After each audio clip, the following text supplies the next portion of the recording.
It's rare that you get smoked by the Bengals and I start Monday happy and excited. Why? We're not firing anybody today. It is Black Monday in the NFL. There are jobs being fired and GMs hitting the road and Commanders taking a page out of the Browns book. We'll go to the NBA to get some more, guys. We got none of that this morning. I don't even care what happened yesterday because we wake up today. Playoff week. Can I I want everybody to soak that phrase in right now. That it is playoff week. Yes. Yes. The Cleveland Browns gear up for a playoff game Saturday, by the way. We'll talk about the time that the Browns got for the Houston Texans. But in a day that the rest of the league, in a day that the Browns usually participated in. A day that I covered many of press conferences of owners trying to say why they moved on from a coach. You got none of that. And we gear up for a playoff game this weekend for your Cleveland Browns. I'm going to be happy about it all week. We're so excited to get rolling. The national championship tonight. Our typical boost will go around the league. The bracket makes its return to the show. We got you locked and loaded on a Monday edition right here on Big Play. Welcome to the show, everybody. I am Matt Fontana. He is Ryan Tyler. Good morning and a very happy playoff week to you, Ryan. Good morning. Good morning, Matt. It's always a great start to a week when you Yes. get. I know we didn't get a win, but They played yesterday. But we've got our fair share. 31-14. We've gotten a healthy amount of victory Mondays this year, and I'm really grateful for it. And It feels like a victory. And I'm really excited in a week from now to get our first playoff victory Monday. Well, since the Steelers game, but that was COVID, and that was a little while ago, but it's a long time coming. Folks, I listen, we'll talk a little bit about the game yesterday. Kind of mission accomplished about getting out of there, not hurt, Pierre Strong, some of the other stuff. But nonetheless, yesterday, great. Okay, fine. But, dude, we wake up today, like, the game is so far away. We're Saturday at 4:30. I figured it was going to be one of the early slots. I did. Padone had a good tweet. We kick off the playoff weekend, 4:30 on Saturday. You rested the guys, which is yet another factor.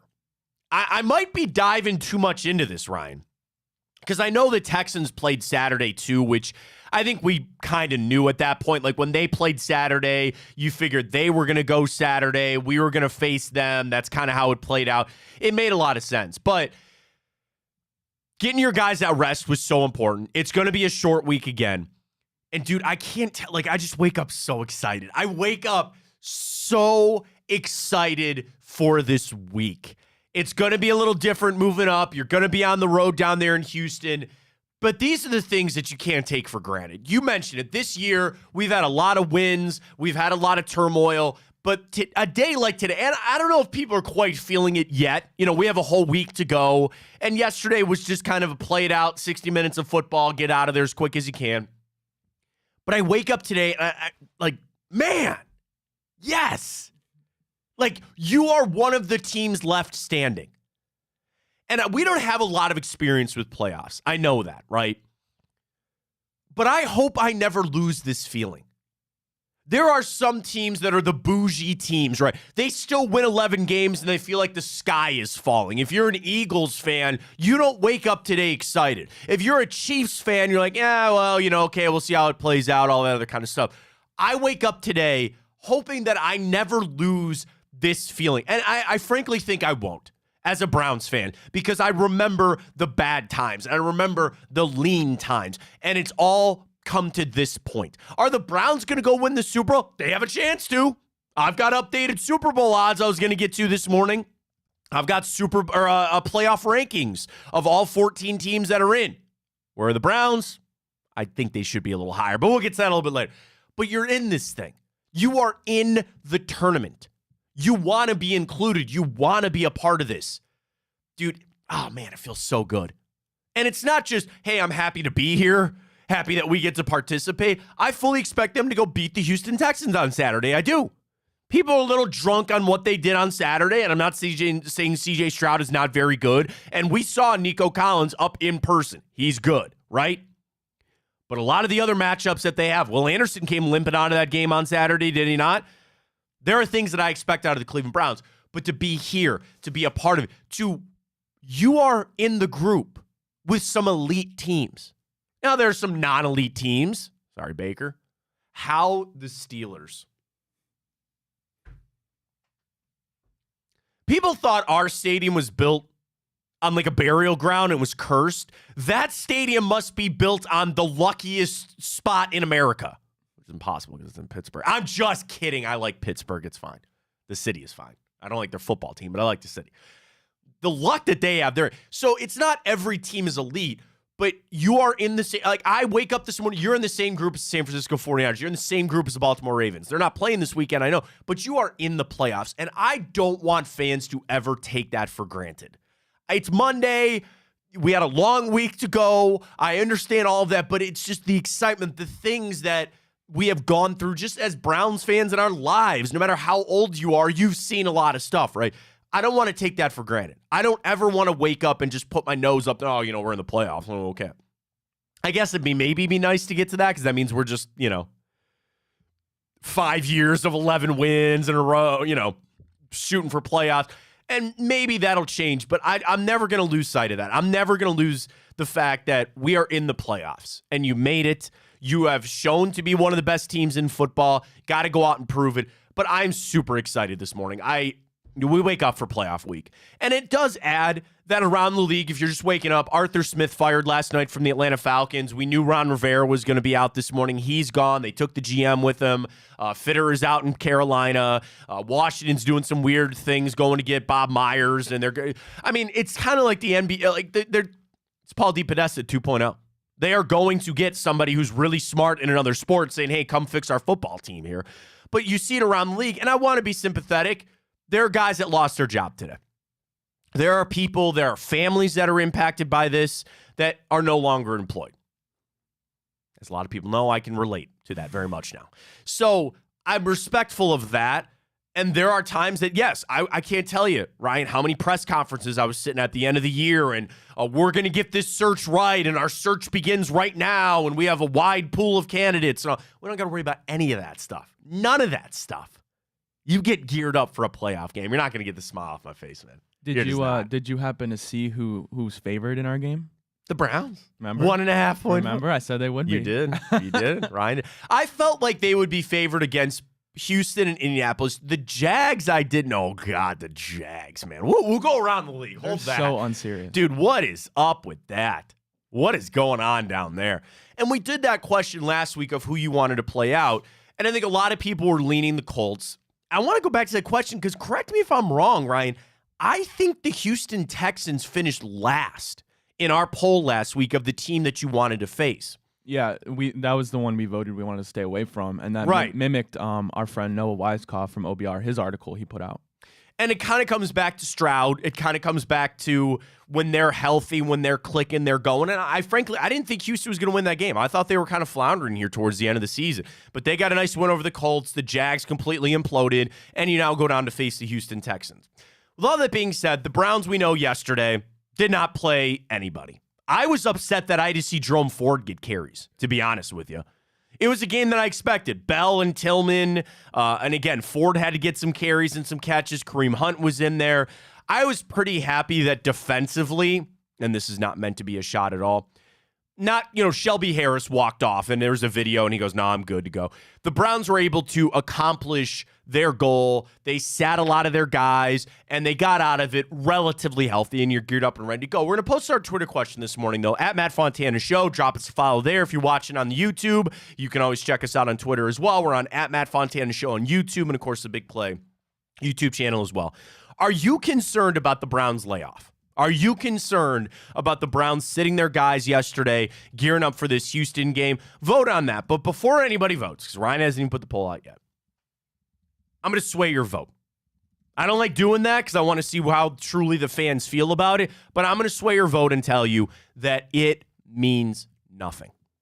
The Browns sitting their players on Sunday was the right call, and it was the good call. Here's the reason why.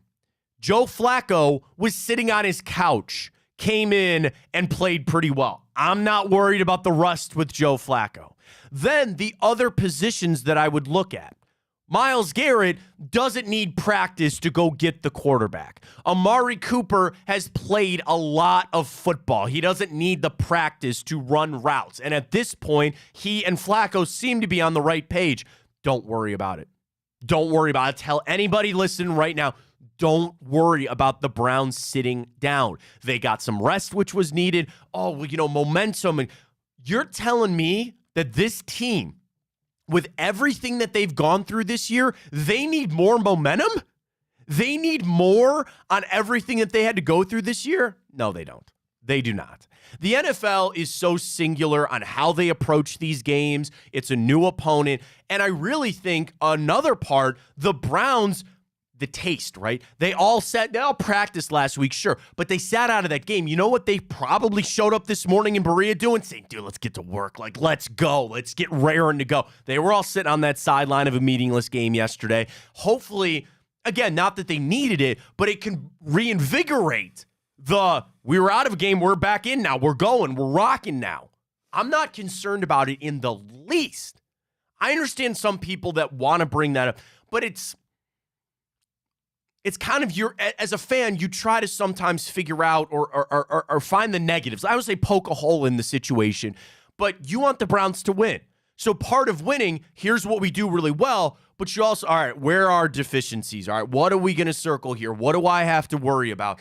And you're going to bring up them resting as something that you got to worry about because it's a fluke. It's a little bit of an anomaly. Now, that being said, you're in a better spot than the Houston Texans. They had a really tough game to play on Saturday. Will Anderson re-aggravated that ankle. Is that magically going to get fixed? You could be the Philadelphia Eagles. A.J. Brown goes down with a knee injury, and Jalen Hurts' finger was a Z. Dislocated his finger on his throwing hand. I think I just dislocated mine. Jeez, that hurt. Sorry. Not as spry as I used to be at one point.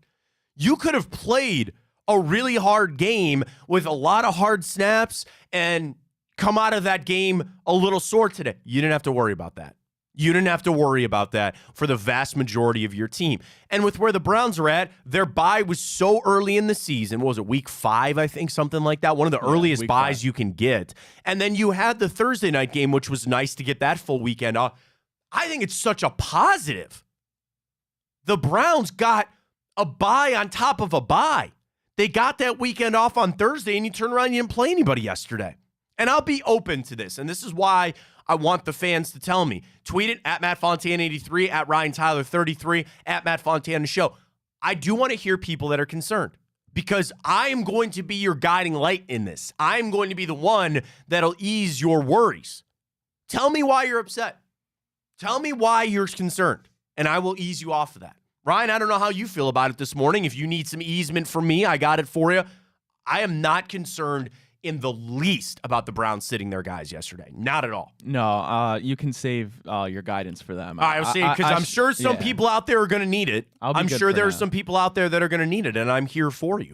But no, it's health is everything for this playoff stretch run, obviously. We're playing our best football going in the playoffs, which is the teams that are playing their best football come January, are the teams that go on to play in the big dance. So I'm not concerned at all. And then you look at teams like the Ravens and 49ers. I mean, they basically have a 2-week layoff, and I don't think they're really worried about it. They're going to get ready and prepare. So we're going to do the same thing, and we'll be all right. And there is the element that the Ravens are off, because people will dive into that and they'll jump onto the bye. And there are sometimes top seeds, and it was more back in the day when there were 2 buys and teams set out and then they came out and they kind of looked lackadaisical or they weren't really sharp. The difference is the Browns practiced all last week. You know, Myles Garrett still went through practice, got on a plane, went to Cincinnati, hopefully avoided that god-awful chili. He stood on the sidelines and watched his team play. The Ravens are off, right? I didn't look into their – are you laughing about the god-awful chili thing? You went to the University of Cincinnati, so you had to deal with it a lot more. Yeah, we'll talk. I'm sure we'll talk about it later. When we get to the good, the bad, and the ugly, did you see my good, the bad, and the ugly from yesterday? So we'll get to that later. It reminded me of the Spurs' awful tweet. The Spurs. Their awful attempt. You didn't see that yesterday? No, I didn't see it, no. They tweeted, you know how they played the Cavs, obviously. They tweeted, did you lose some money on that? I took them alternate in the game, -3.5. Oh. I thought that was a lock. Nope. They were 10-point favorites, and I didn't like it. So what I did was the smart Matt Fontana rule, let the game start. Of course, the Spurs are playing us close. I got it live, Ryan, on a primo, -3.5.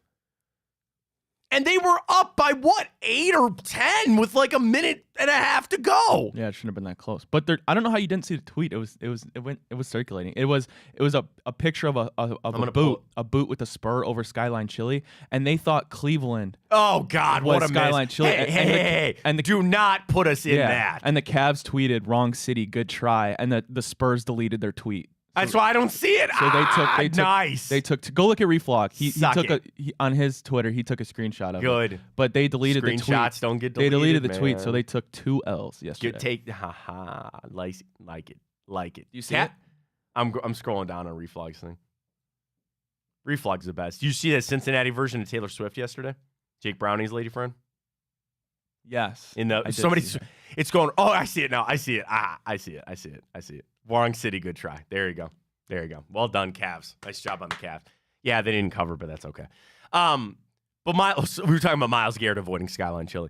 We'll take sponsors on this show, like advertising on this show, not Skyline Chili. So Myles went through the motions. The team went through the motions.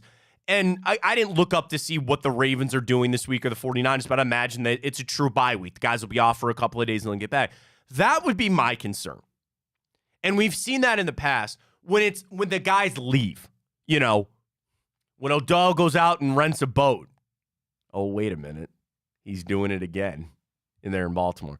It's when the guys get out of the facility. That would be where the mind wanders and you start to get – these guys went through a week of practice. And I think that they are very focused. The other thing about being worried about a team having to sit down, you worry about focus. The Browns, say what you want about them, good or bad. They are an extremely focused team. You don't go through all of the injuries. You don't go through all of the issues that they've had this year without being focused. Yeah, sometimes that's toughness or the mentality, but you got to be focused. You still have to believe, but you got to be on the job. You got to say this is what we need to do. I know it's coach speak. You talk about putting the blinders up, right? This Browns team seems to be an extremely focused team. That's why a week off that doesn't bother me. The week off, well, it's a mentality. It's a mental thing. Physical, I guess, if you feel like, you're not running your routes crisp, but it comes back to a mental thing. Are you engaged? Are you in the game? And you will find out Saturday, come 4:30, if the Browns start off a little slow, but I'm not concerned about it. I really am not. And you add that you're on the road. Trust me, I wish it was a home game. But another thing to ease anybody's mind, you got to go on the road.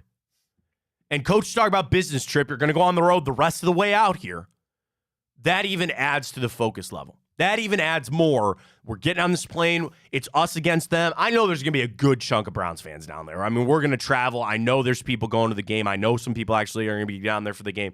So there's going to be a good contingent there, but you're still in hostile territory, right? You're on the road. That's another reason why I'm not concerned at all. I'm not concerned at all. I'm going to ask this morning for anybody out there that is concerned about the Browns being off for the past weekend. I'm not worried about it at all. If you need me to ease your mind on it, I will. I've got some more things to bring up on it, so we'll come up there a little bit later. To the time, 4:30 on Saturday, which I saw this from Warren Sharp, which is just genius. The Chiefs are the late game Saturday. What is the late game Saturday, Ryan? The Peacock exclusive streaming. And the NFL just got a bunch of Swifties to sign up for Peacock. Well done. I figured it was going to be early. I didn't think it was going to be Monday. And not saying that we don't deserve prime time, but prime time was going to be Jalen Hurts. It is. Prime time was going to be, what's the Sunday night game? Is that the Dolphins-Bills run back? It's got to be, right? Let me do some research. All right. Late game Sunday. Rams-Lions. Oh, Stafford's going back. Okay, so that's good. So Steelers-Bills. Oh, that's right, because the Bills won. So it's not their run back. So here's your full rundown. Browns-Texans, 4:30 on Saturday. Dolphins-Chiefs, which will be a great game Saturday night on Peacock. Steelers-Bills, 1 o'clock Sunday. Packers-Cowboys, Sunday, 4:30. Cowboys just own that 4:30 window, so that makes a lot of sense there. Rams-Lions, Sunday night. And then, of course, Monday night, you have the Eagles and the Buccaneers. Kind of a letdown in there, but... Well, let me ask you this, Matt. I know this is going to sound crazy, but should Miami beat Kansas City, which is plausible? Yeah. Although that's going to hurt them. They're playing in that... It's supposed to be like... It's negative freezing. 15. Yeah. It's supposed to be like negative 15 there. They're not used to playing in that. But No. should they beat Patrick Mahomes and the Chiefs, would you dare root for the Steelers to beat the Bills? Then we're talking about A home game. home game. And avoiding the Baltimore Ravens. Right. Which I'm not afraid of anybody, but there's something to be played out. So if you had to pick, would you want the Steelers to Oh, win the yeah, playoff I'll root. game? Yeah. When it benefits the Browns, I'll root for the Steelers. The Ravens, never. I don't know. There's something about that, never. It's like Michigan. Even if there was something that would benefit Ohio State, I can never root for Michigan. Oh, wait. We'll get to our boost for tonight. National championship tonight. Go Huskies! Yeah! Come on, Penix! God, do I hope they win tonight. You're not feeling it. You're feeling Michigan already. Yeah, You told me that. You say, I think Michigan's going to win. I'd be I hope surprised. not. But, I hope mean, Washington proved me wrong every time I thought they were going to lose, Yeah. so we'll see. We'll get to our Tipico boost. We do have a new code for everybody, by the way, Fontana 100. So when you sign up, deposit and bet $25 on Tipico, use the code Fontana, Fontana 100, and you get $100 in bonus bets with Tipico. We do have a boost, and we'll reveal it a little bit later in the show. Get you signed up with Tipico. But I don't mind rooting for the Steelers when it benefits the Browns. And in that situation, yes, I'd love to have a home game, another playoff game, all that. So I'd root for the Steelers in that scenario. How extremely unlikely that looks, yeah, we know. Because the Bills, very impressive in their win this past weekend. So you imagine the Steelers. You imagine it's going to go semi-chalk, outside of that. And then for the Browns on Saturday, 4:30,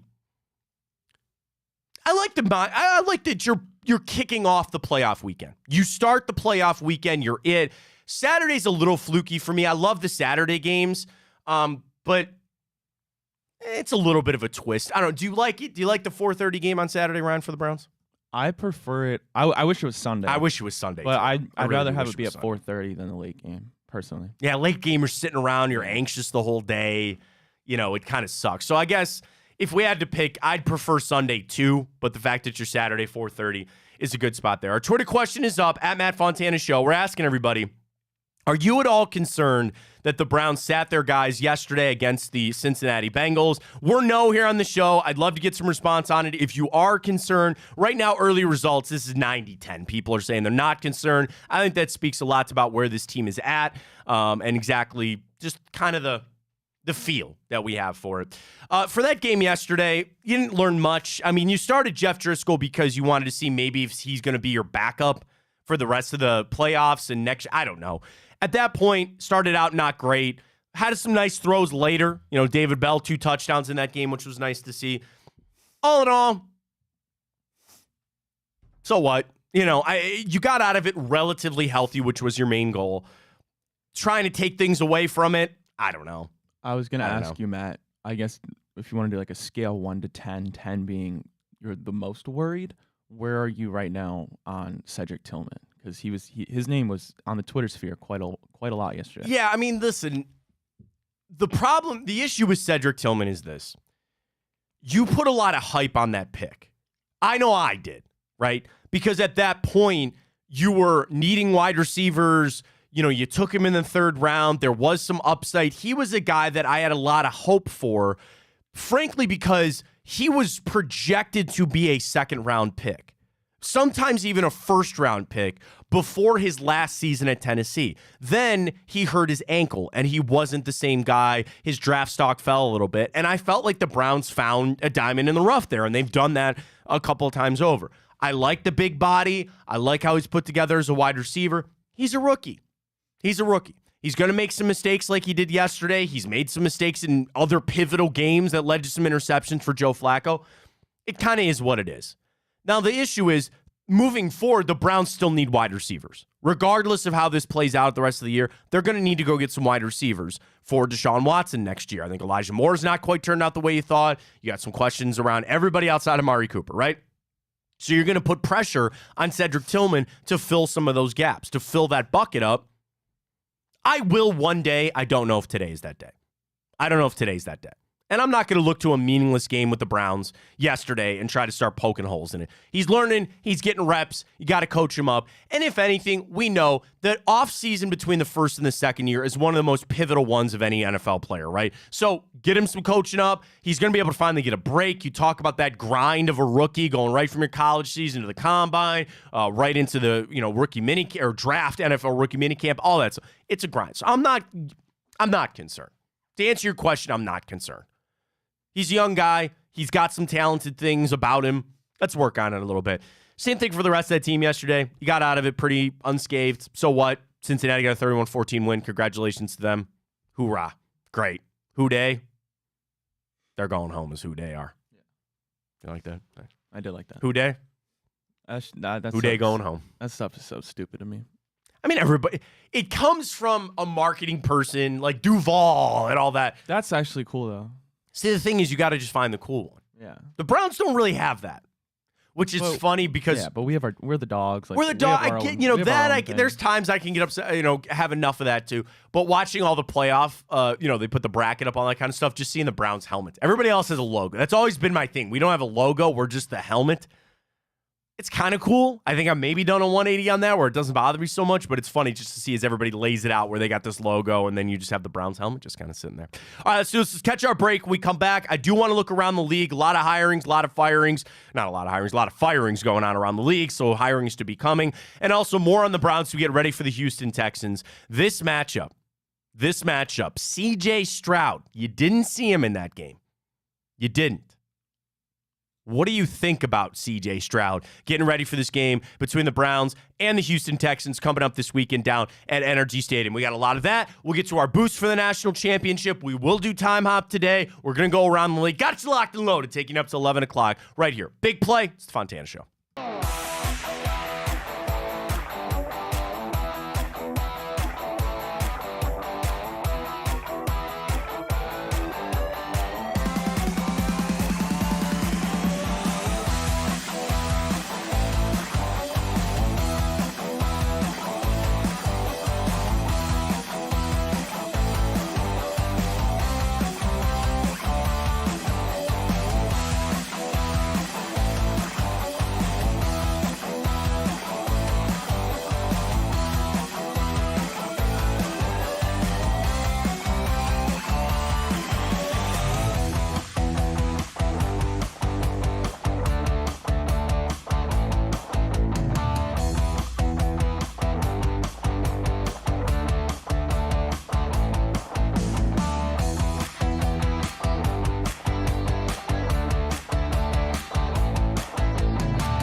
All right, back here on the Fontana Show, playoff week for the Cleveland Browns, gearing up for the Houston Texans. I do want to talk about the C.J. Stroud matchup against Joe Flacco, to like the complete opposite ends of the spectrum when it comes to this game on Saturday and a lot of the moves around the NFL. But I want to start here as well with Myles Garrett. He didn't play yesterday. Ryan, do you still feel like he's going to win Defensive Player of the Year? That's a question that is now answered, where Trey Hendrickson got that sack. He's going to, I think, finish with the most sacks. T.J. Watt got hurt, so he's out of the playoff run there for the Steelers. But the question remains, because coming out of that game, it was something that I thought about. Like, it was something that was in the back of my mind where I feel like Kevin Stefanski's your coach of the year. By the way, Dan Campbell put Sam Laporta in that game, and now he's hurt. So, again, Campbell's out. There's no way he's winning that award. But I thought about Myles Garrett with the Defensive Player of the Year. So Watt will finish with the sack crown. He has 19. Hendrickson and Josh Allen, not that one, the other one, has 17.5. Khalil Mack, 17. Danielle Hunter, 16.5. Max Crosby, 14.5. Myles Garrett tied for 7th with 14 sacks. There are people that I know that are concerned, that they think Myles not. And we asked that question last week. And I sit here happy he didn't play. I sit here, I didn't have to worry about him twisting an ankle. You know, I joked with somebody. Knowing our luck, somebody texted me about why Joe Flacco didn't play, right? And they said, doesn't he need like reps and all that? And I go, knowing our luck, one of our guys would walk out onto the field for pregame and trip on a sprinkler head and tear their Achilles. Now, the inside joke on that is they have turf down there in Cincinnati. They don't have regular grass. So wouldn't that just be the ultimate thing? So I'm happy he didn't play. I start by saying I'm happy that Myles Garrett didn't play. And a couple of sacks in a meaningless game, I don't know if it would have swayed anything. The fact that he was so far behind, like even if he went out there and got 2.5 sacks, which would be a tough thing to do, Ryan, that would only tie him for 5th. You know, it's not like he needed a sack to take over the total. I'm happy he didn't play. I'm trying to ward off the negative thoughts that it's going to impact Defensive Player of the Year. I still think he's going to win the award. I still hope he wins the award. Let me put it that way. I really hope he wins the award. I don't know if I feel so confident anymore to say that that's a lock that he's going to win it, but I hope he does. Do you think it changed for you at all after this weekend? I still think he's going to win it. I am obviously a little bit less optimistic given the fact that TJ Watt got that sack crown. I think I saw his brother JJ was hyping him up on Twitter. I think he's going to do that. He said it was like TJ Watt's the only player to like, what was it, back-to-back years of leading the league in sacks or something like that. So that is a really crazy stat. I still feel okay saying that Myles is going to win it. I'll say this. I do still think absolutely Myles should win it. But to answer your question, I'm a little bit concerned now. Yeah, and it doesn't matter in the grand scheme of things. No, the Browns have a playoff game we're gearing up for. But that's an award that means something to me. That's an award that I want Myles Garrett to win. I think he deserves it. And it'll remain to be seen. And it'll also tell you kind of how you focus, like how these awards go, right? Are they going to look at beyond just the sack total and look some of the advanced stats? I just wonder about, because last week, I will admit I was in a better place with it, right? Where I was talking myself into it's not going to matter, and I want Myles to sit, but I want him to win that award. Now, after the game was played, I guess I just don't know. You know, I don't know. I just sit there and I'm kind of like, yeah. I hope he wins it. I do. Am I confident enough? I still have a bet. I still have a bet out there for Myles Garrett. It's open right now. There were times I could have cashed it out and taken a little profit, but I'm going to ride this out. So I'm with you, Myles. I certainly hope he wins that award. To C.J. Stroud versus Joe Flacco this weekend. So you watch this game on Saturday, and you're reminded in a way of what C.J. Stroud can be. And I think he's going to be very special in this league. I think he's going to be a guy the Browns are going to have to face for a long time coming. And isn't that, of course, the thing? The question is the Browns' defense against C.J. Stroud. Because you didn't see him in that game a couple of weeks ago, which I think, who does that benefit more? A conversation I'm pretty sure we'll have throughout the week. The fact that Stroud didn't see the Browns' defense a couple of weeks ago, do you think that benefits him more or the Browns' defense more? My initial reaction, I think it benefits the Browns defense more than it benefits Stroud. I would look at it as CJ Stroud, as good as he's been this year, and he's been phenomenal, he's still a rookie. Very the good Browns point. defense is probably going to be the best defense that he faces all year. So I more so think that let's throw CJ Stroud out there for the first time of seeing this Browns defense rather than I'm trying to think of a better way to put it, but I'll just say that. I think having this be the first time that he goes against this elite defense, which we think is the best in the NFL, I think it's going to benefit us more so. Here's where I think it. You can watch CJ Stroud tape and know every throw that he's going to give you. He can't watch the Browns defense and know exactly what they're going to bring for him. They're going to tailor it for him. We know the Browns run a lot of man defense and they love man-to-man coverage. They're going to get in his, like, that would be my thing. And more watching some of these games over the weekend, you realize the pressure, the all-out blitzes that the Bills were giving to Tua Tagovailoa yesterday, even to Josh Allen at point. That's something that I'm going to watch for this Saturday, right? Get in Stroud's face and make it tough.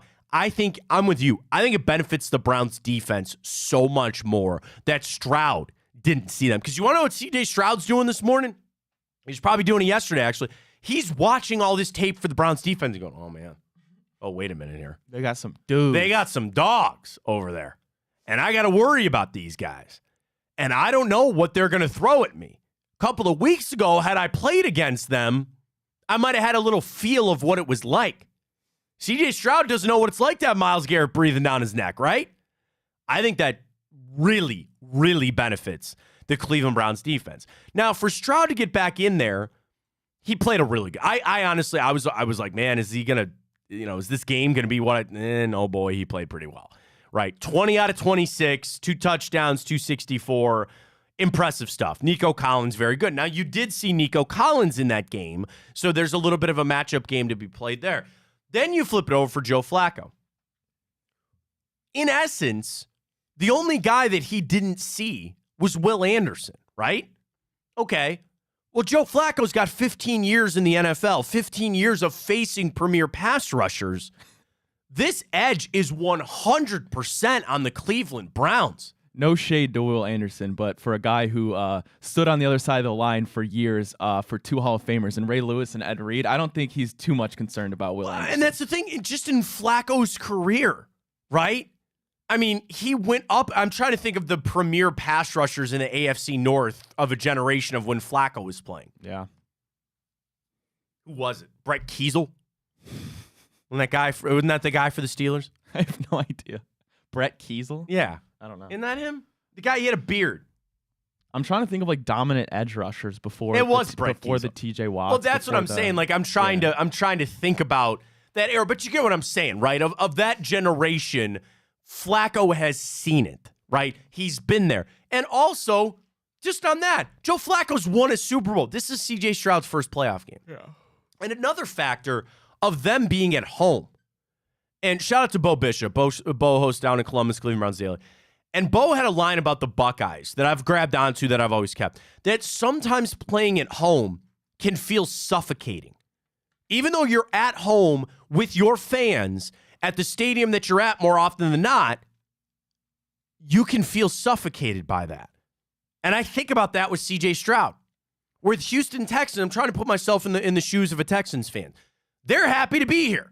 They're super excited. Nobody saw this coming with DeMeco Ryans and CJ Stroud. So there's an element you'd say, oh, they're just, they'll take with whatever they can get. And they're just happy that they made it as far as they did and had the year that they had. Sure. But you're also at home. So things start to go bad with CJ Stroud, or the Boo Bird's going to start coming. I don't think so. But there's something to be said about there's so much pressure on Stroud. And make no mistake, he feels like he has to do it, right? Even more so than Joe Flacco, a guy that came in and set all those records for a 5-game stretch and, the 300 yards that he keeps throwing for. Houston knows that they have no prayer if CJ Stroud is not their best player. Yes, he's throwing in Nico Collins, and you have Devin Singletary to run the ball, and defensively they're going to have some guys that need to step up, sure. But CJ Stroud is a rookie quarterback. What is he, 21 years old? He's entering a playoff game on Saturday at home, and he feels like he's got to do it all. He feels like he's got to be the one to lead the Texans to a win. That's a lot of pressure, man. 22. 22 years old. There you go. I am 9 months older than him. Wow. That's crazy. I don't want to tell you how much older I am than CJ Stroud and Ryan, but that's okay. So there's so much. It's crazy to think about this matchup, to say the Browns have the quarterback edge in this. And even if you want to look at it statistically, we know the gaudy numbers that Joe Flacco has put up. CJ Stroud's been injured, missed 2 games. Talk about getting out of the flow a little bit there. But still, we live in a world. The Browns have the quarterback edge with Joe Flacco over CJ Stroud. I feel that. I truly feel that going into this game. Now, again, Stroud came back 2 games, over 200 yards, couple of touchdowns, great. But I'm going to do this all week. I'm just going to continue to find ways that I feel good about the Cleveland Browns winning this game on Saturday. Oh, yeah. I'm so confident. I'm very confident in this game. Browns are 1-point favorites. There's all that. Let's take a look around the league, though. So this morning we already had some firings. We'll go around the league for the games coming up. So Atlanta has moved on from Arthur Smith. That's not really shocking there. Then it's the Washington Commanders. So they move on from Ron Rivera, and they're now taking a little bit of the page out of the Cleveland Browns book. They go get Bob Myers. He is a longtime NBA general manager, and a lot of people say of all the sports, he's one of the smartest people you could find in any sport. Then they also get Rick Spielman to come in, former Vikings general manager Chris Spielman's brother. The thing is, and this was kind of a little convoluted this morning, that what were these guys' roles? So apparently, these guys are not actual employees of the Washington Commanders. They have been brought in to help the search for their new coach, potentially new general manager. And I think about really what the Browns have done opening this can of worms. Now, the thing is, Sashi Brown, right? In a way, he was the precursor to Paul DePodesta and how everything else has played out. But the Browns were the first ones to do this, where we're going to take a smart sport mind, even if it's not our sport, and we're going to recalibrate them a little bit. And we're going to make some of these changes. They're going to have to get up to speed quick. But I do think that the Browns' success, how could you not look at the Browns' success and say that that's not had an impact on some of these other teams on how they approach it? And I know Paul DePodesta is very polarizing in this town. And there are people that think he's calling in, radioing in plays. They think that he's got the complete and utter control of this team. I tell you that that's not true. But still, that, he has an impact. And it's got to be a positive one. It's got to be, because when you see other teams, what do they say? Imitation is the most sincere form of flattery, right? You have teams that are now trying to take a page out of the Browns' book. Isn't that nice? How nice does that statement feel? You have other NFL teams trying to take a page out of the Cleveland Browns book. The joy that I have, part of the joy I have this morning, Ryan, we're not worrying about any of that. We're gearing up for a football game while other teams are firing coaches and they're going to have to axe Belichick this afternoon and all this other kind of stuff is fine. And you just sit back and you watch it implode. You watch it implode. But I just thought it was interesting to see that that some of these teams are taking the mindset of the Browns. We'll get a smart sports mind, even if it's somebody from another sport, bring them in, and they'll help us out with all that as it kind of plays out. But it's pretty interesting. Pretty interesting there. Give me a dark horse that hasn't been fired already. So no Rivera out. That's not crazy. Arthur Smith's not crazy. Dark horse? Give me a dark horse. By the end of the day, you'll be shocked. Oh, end of the day. Well, not end of the day. I see what a dark horse candidate. Okay. I'm not positive that they would. They did miss the playoffs. Dennis Allen. I think Dennis Allen is potential. After that blow up yesterday, we'll get to that coming up and around the league. But I could see that with Dennis Allen. We're all eyes on Vrabel. The Mike Tomlin stuff, because I know Schefter had something that he said on ESPN yesterday about, Tomlin's future. I think he's pretty set. I think he's pretty secure. Zach Taylor should be back. He will be probably, all this kind of stuff. So you really kind of, you sit down and you just kind of, I always try to tie things back to the Cleveland Browns. No real impact on the division. You kind of sit back. Kevin Stefanski's your head coach. I love it. Kevin O'Connell. I think he's good. Yeah. I think he's good. I think he's a really smart young head coach. So I think you keep it on there. To our Twitter question this morning, up at Matt Fontana Show, we're asking everybody, are you at all concerned about the Browns resting their guys this past weekend? Overwhelming on this one, 95-9. People say no. Buck Zip said we needed a rest after the week 5 bye. Diamond on Twitter. What's the alternative? Play the starters and Myles Garrett or Joe Flacco get hurt? We're dead in the water before the playoffs even start? No, I understand that, but are you concerned about the rust and the rest? Jess tweets, I think something that needs to get brought up more. The Browns corners are super sticky. We're talking about the Stroud matchup here. Teams in the AFC just don't have the skill players to win that matchup. Stroud is in trouble. I mean, yeah, we play a lot of man coverage. It's sort of the stickiness that Jess is talking about there when you're on the guys. Nico Collins, a big-bodied guy. I'm a little concerned about him just because he is that big and that good. But still, yeah, I think it's going to be a lot of trouble there for C.J. Stroud coming up for this weekend. Also, how you navigate this week. The Browns, unlike a lot of weeks past, I don't feel like enter this week with a lot of injury questions. I hope and I feel like Joe Bitonio's over his back. Amari Cooper with the heel will continue to be kind of my big circle question there. But Ryan, really, other than that, you're healthy. Obo Okoronkwo got back out there. He said, I felt good. He's got the pectoral. He's got the harness in, so he seems like he's good to go. It's just, there's so many things lining up and pulling for the Cleveland Browns right now. You go into this week of full preparation without battling very many injuries. Yeah, the only thing that could change things is if you were at home. Because the Browns truly do have a home field advantage. They have built that up finally. That's a credit to all you fans out there that go to the game and give it the true home field advantage. But you enter this week solely focused on this game. You don't have to worry about injury. Houston, I'd be worried about Willie Anderson's ankle. I'd be worried about that. And they're still trying to overcome some of their major injuries that they had with Tank Dell going down. Browns enter this week just on this game, which is great, which is absolutely fantastic. Good. Yep, I was waiting for you. I was waiting for it. I know exactly what you're going to say. Dustin Hopkins. Yep. I got out ahead of myself there. I put the cart before the horse. I raced on out to this. We got to figure out what's up with Dustin Hopkins. Yeah. There are people that feel like he's going to be good to go for this game. I kind of feel like I'll believe it when I see it. Like when we get him out to practice, I'll feel better about it. But yeah, it's Dustin Hopkins. I mean, Riley Patterson, we need Dustin Hopkins.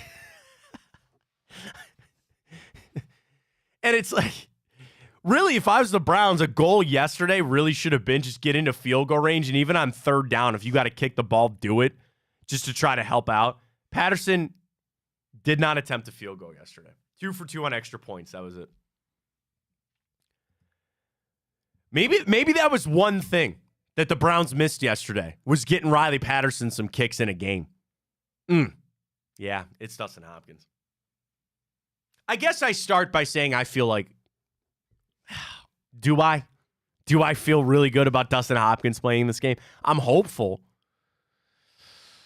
You're right. That is the big one for the Browns. That is the big one for the Browns this week. But if that's what you got to deal with, you got everybody else healthy, you're ready to go for that. All right, let's turn our attention. National championship tonight. Do we have our boost? Is it ready to go? Do you have it up? I do. All right, can you pull it up? All right, can we go? There it is. Here it is. Tipico, folks. Get signed up. What side of the screen is it on? This side. Yeah. That one. Yep. Doing my best Vanna White here. There's our boost, folks, with our friends at Tipico. Get signed up today. A brand new code for you new players out there. Get signed up with Tipico. Here's what you do. Download the app, deposit and bet $25, and use that code Fontana100. It's my last name, Fontana, Fontana100.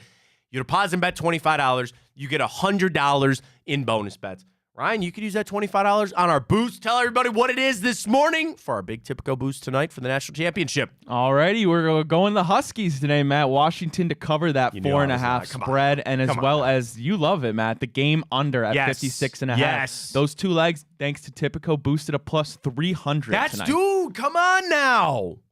Come on now. Is it up? It's up, right? Yeah. Hang on. Load into my Tipico app as we speak here. Face recognition in. See more. Fontana's big play boost. What do you think, Ryan? A big 10 spot this morning? 10 spot it is. Boom. Done. Can I talk about Tipico for a second, too? You know the glorious email that I got this morning, too? And I'm not saying that this is, listen, this is, you get these as you go. I got a nice little email. They'll do a deposit match for me coming up for $25. And that's not part of the promo code right now. Like, again, Fontana 100 when you sign up. But I love this about Tipico. They'll drop you some bonus bets from time to time. They'll do this deposit match. And frankly, I think I'm probably going to do it. I'm going to throw another $25 in my account just because they'll match, and then I can bet that out for the rest of the season. We're all in with Tipico, folks. We love them. They're absolutely the best. Get signed up today. Use that code Fontana100 when you sign up. For this game tonight, it'll be a lot of people, as Ohio State fans as we are, instantly discrediting Michigan. And it's tough for me because of my just blind hatred for Michigan.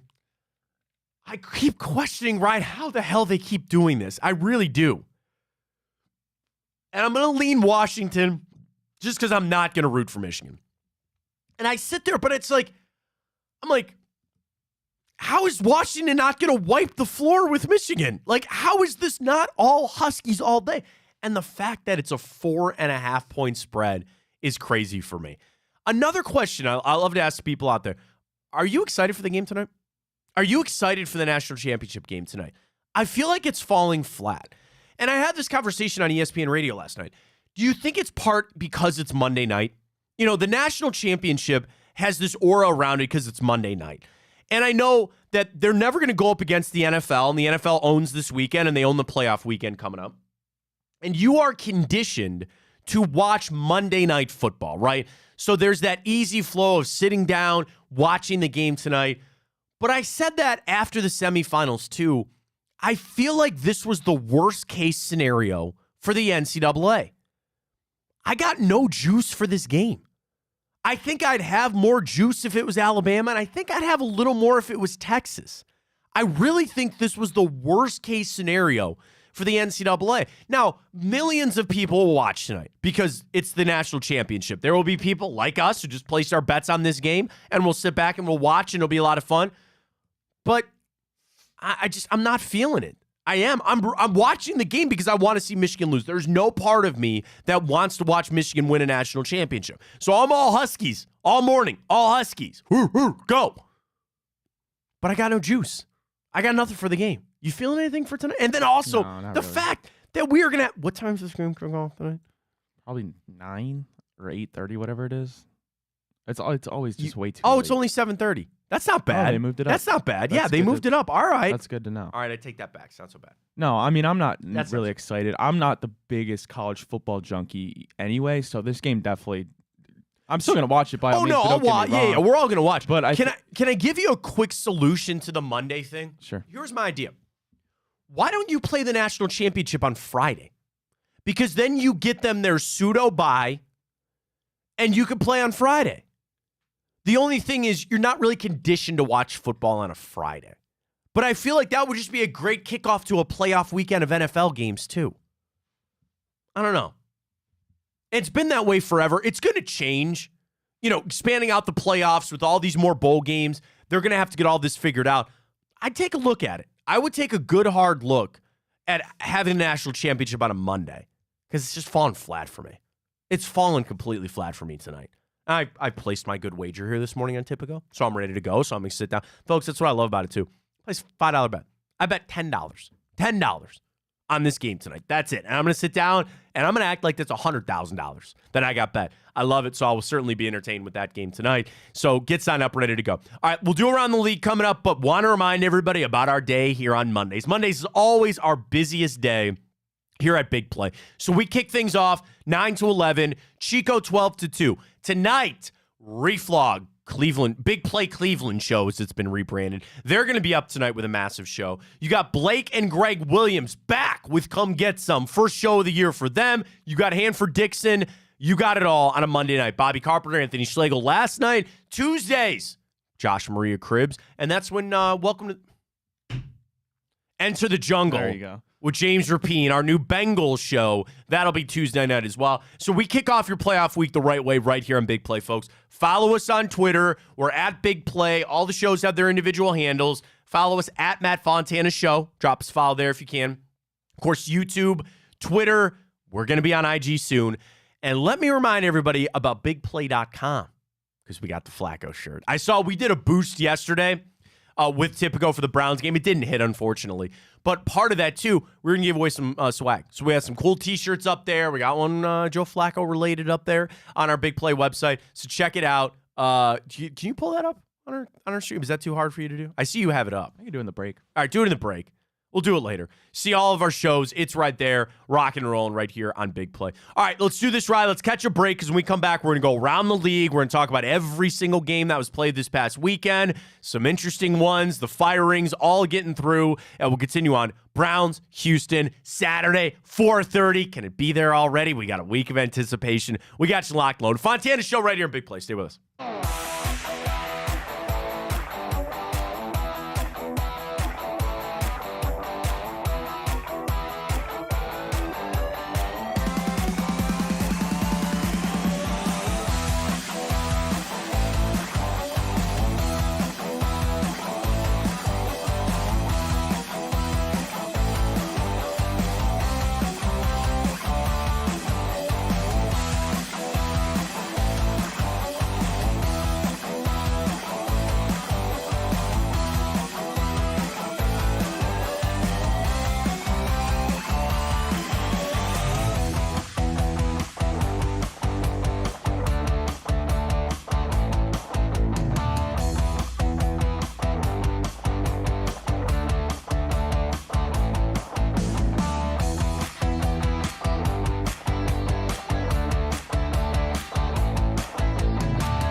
We go around the league. It feels like a win. I don't care what happened yesterday, but nonetheless, a lot of teams won, a lot of teams lost in the playoffs, out of the playoffs. Let's do it. Ryan's got the games.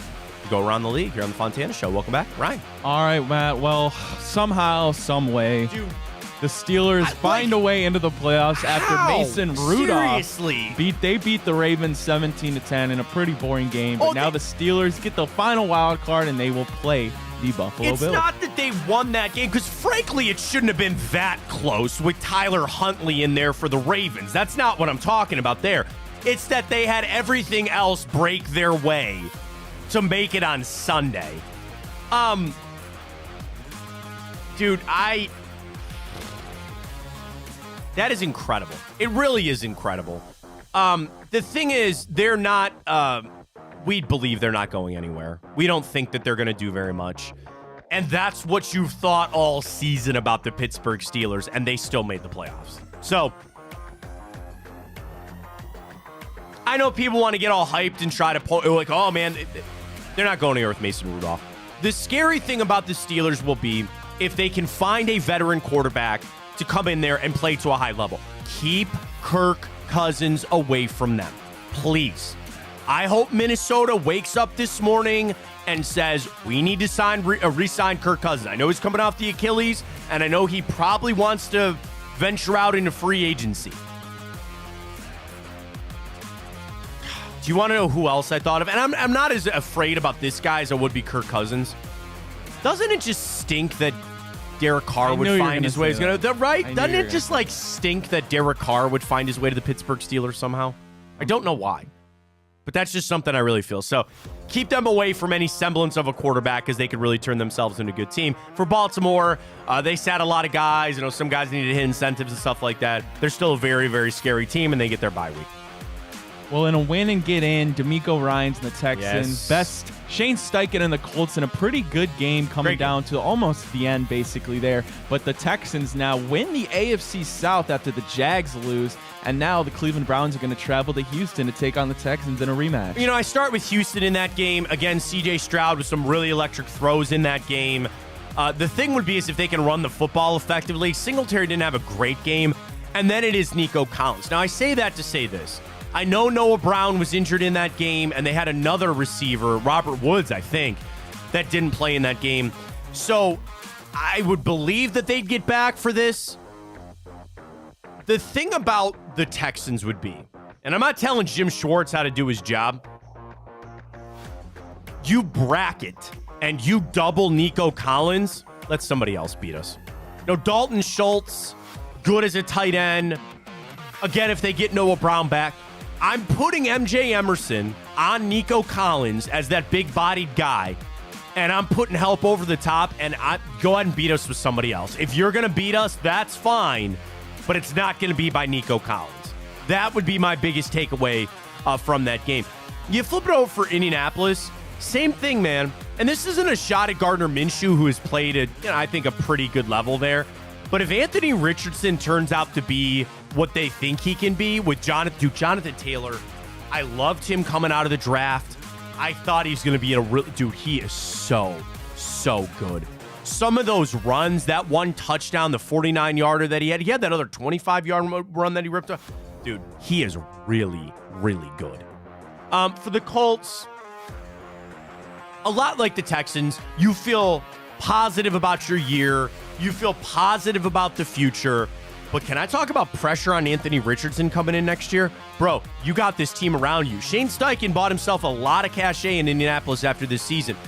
But if you run it back with some of the guys that are on this team, you're going to look at Anthony Richardson and go, you give us a couple of bad games, we're going to bench you, right? There are going to be playoff expectations now on the Colts next year. That's a really tough thing to put on a rookie quarterback. That's in essence what Anthony Richardson will be next year, a rookie quarterback.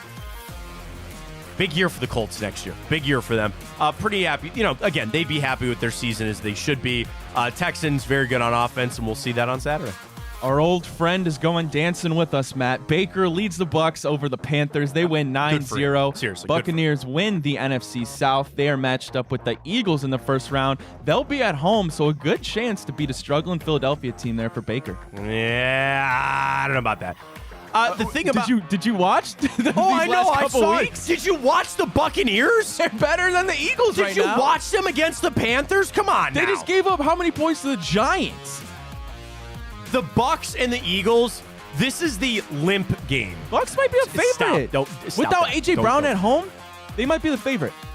This is the limping into the playoff game. So are the Eagles. That's my point. Yeah. That's what I'm saying is that of all the teams playing this weekend, there are not two teams limping harder into the playoffs more than the Eagles and the Buccaneers. Honestly, should make for a great game on Monday. You would think that, right? Like, are you gonna be rooting for the Bucs? I will be. We'll find out our wagers on Monday. Maybe we'll see how that goes. I don't know. I mean, I wouldn't say. I feel like the Eagles are going to win that game. That's probably where my bet would go. So I guess I would become a pseudo Eagles fan. Listen, Baker Mayfield, good for him. Like, I know there are people in this town that still are giant fans of his, and I know there's whatever. That faction is the time of our lives are over. And there's a world that Baker is a good NFL quarterback. It was a lot of what we saw here in Cleveland. It needs to be a specific system with a guy like Mike Evans. And if you got that, you can win. I don't understand the people that just still have that axe to grind. It doesn't impact you.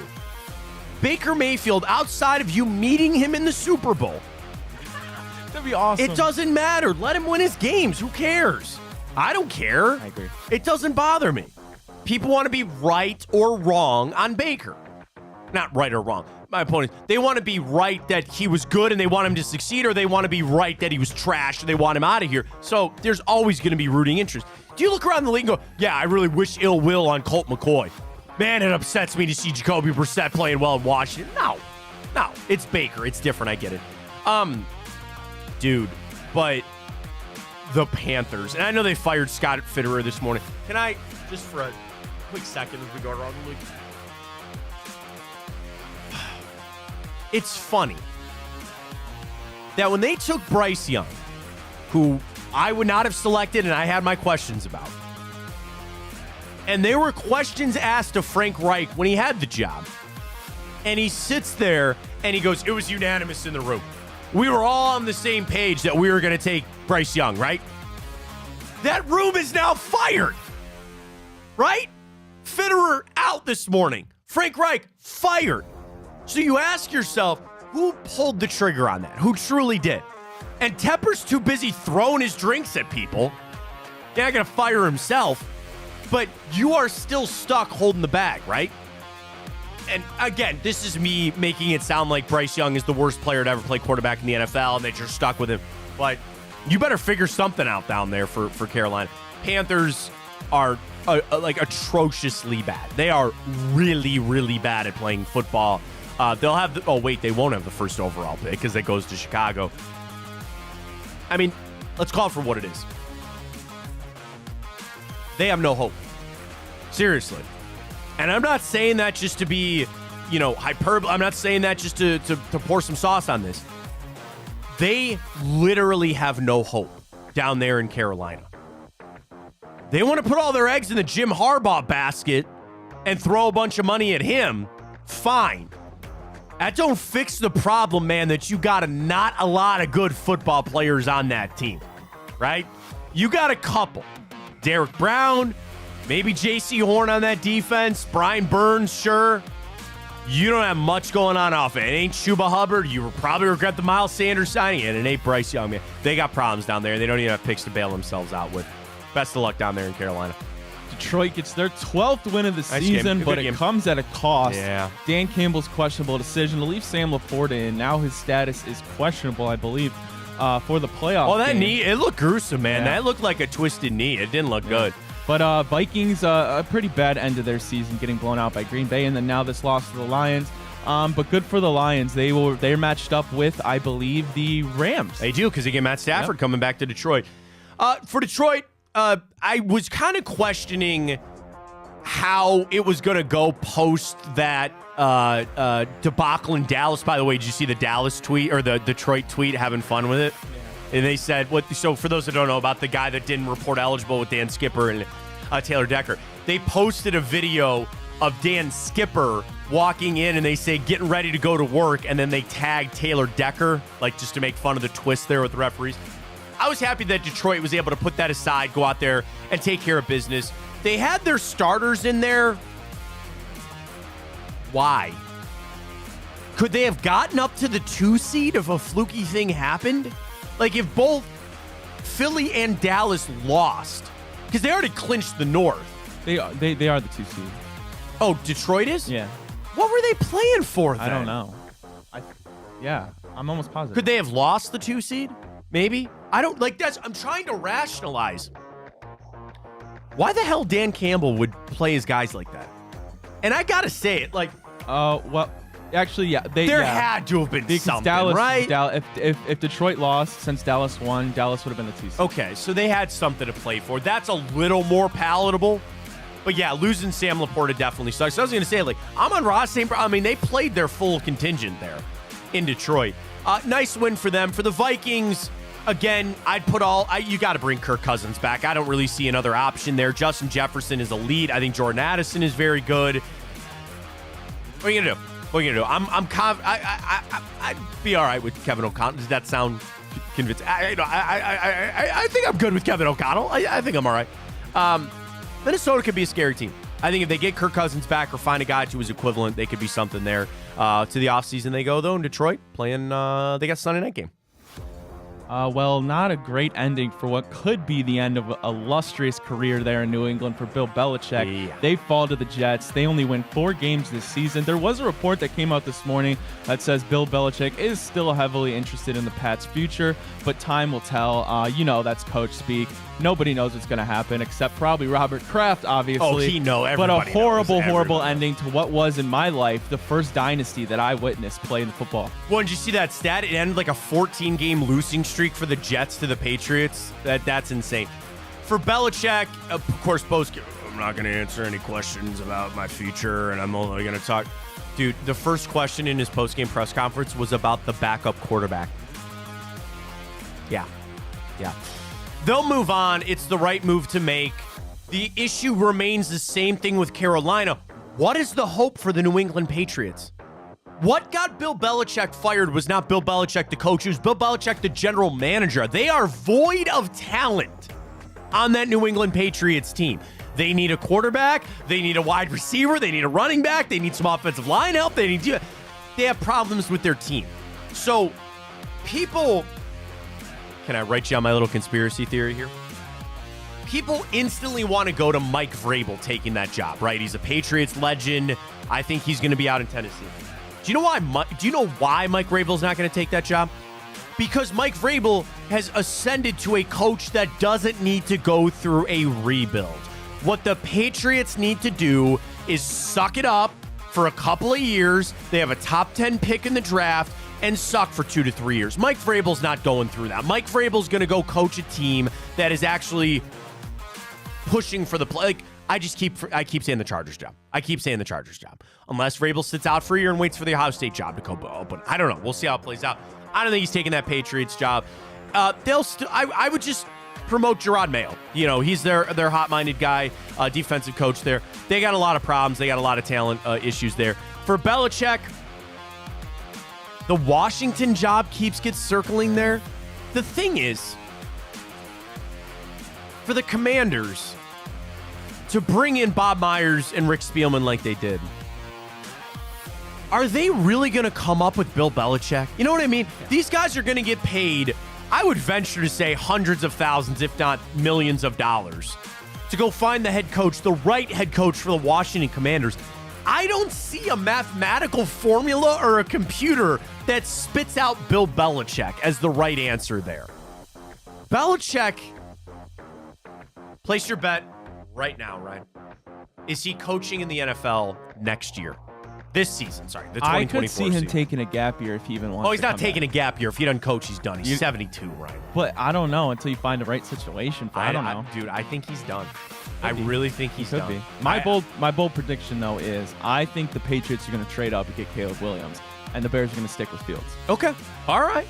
I like that bold prediction, and then maybe that job becomes a little more entertaining. Because then, if Washington, I would imagine they need a quarterback. So Yeah. I can't. I mean, if they pass on Marvin Harrison, then let Chicago get Marvin Harrison to pair up with Justin Fields. But Yeah. But I don't know. Only time will tell that. But good, interesting ending here to the Falcons Saints game. Arthur Smith not very happy about what Jameis Winston said, a collective team decision to get the touchdown on the 1 yard line as time expired. But now we know that Arthur Smith is out, and he had more than a few words for Dennis Allen after the game. He did. So here's what happened.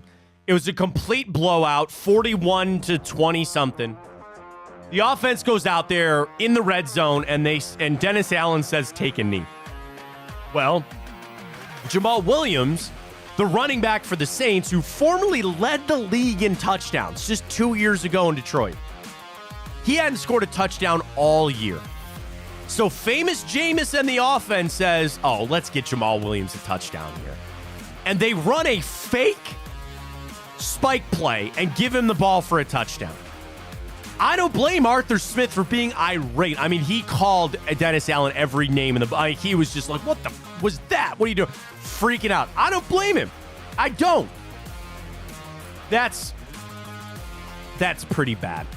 Now, this is not Pee-wee. This is not kids. These are grown men playing a game for a lot of money. I get the other side of it is sack up and don't get destroyed like that.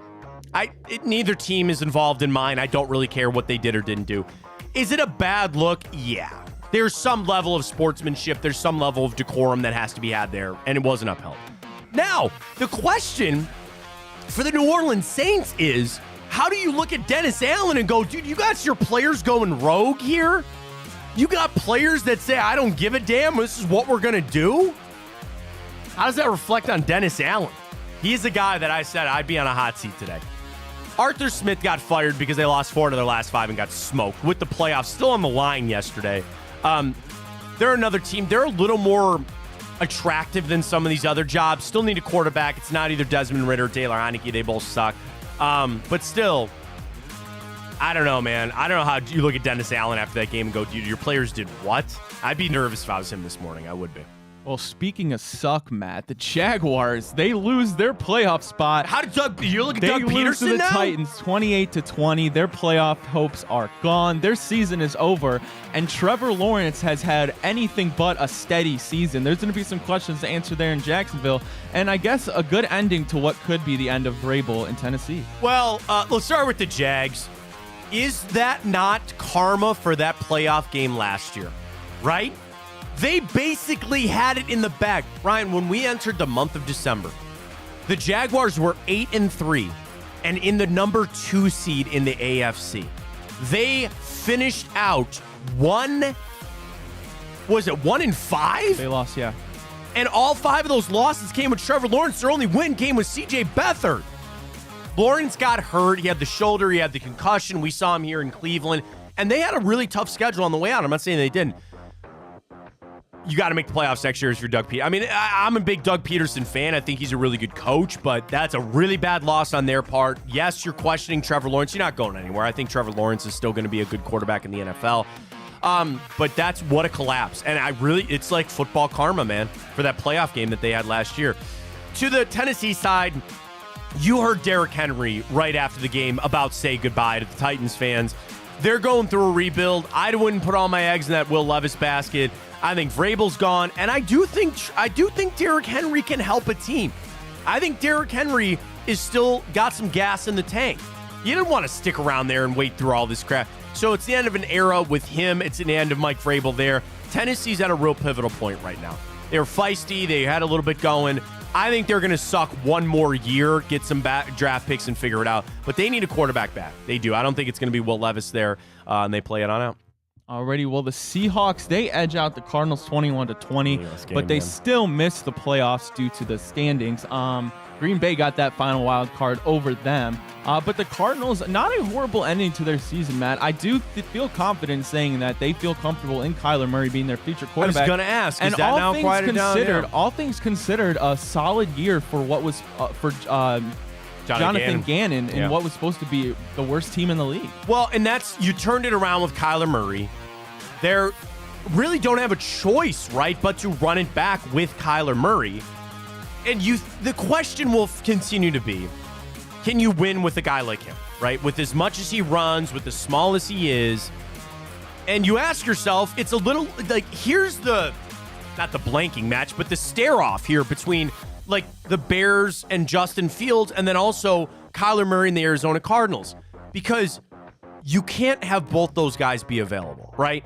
If you're Arizona, you might get your hand forced. Let's say Chicago moves on from Justin Fields, right? Who would you rather have, Kyler Murray or Justin Fields? Probably Justin Fields. I would say Justin Fields, right? So now Arizona will in no way get the return on the investment that they wanted to get for Kyler Murray. So that's where they're sitting here going, well, what are you guys going to do with Justin Fields? Now, they hold on to Justin Fields. Arizona can enter the market and say, okay, here's Kyler Murray available now. Who wants to come get him? Again, I don't know if many teams are going to line up with the contract and with the injury thing and all that. If I'm Arizona, with how you did play, I'd keep it status quo. Add some pieces, get him some more offensive weapons. I think you found something with Trey McBride. Get a couple more receivers in there. James Conner's fine at running back. And you did build with Jonathan Gannon. Jonathan Gannon finished strong. They finished really strong there, which is what you want out of a rookie head coach. Arizona could be a team that could be contending for the playoffs next year. I think they'll run it back with Arizona.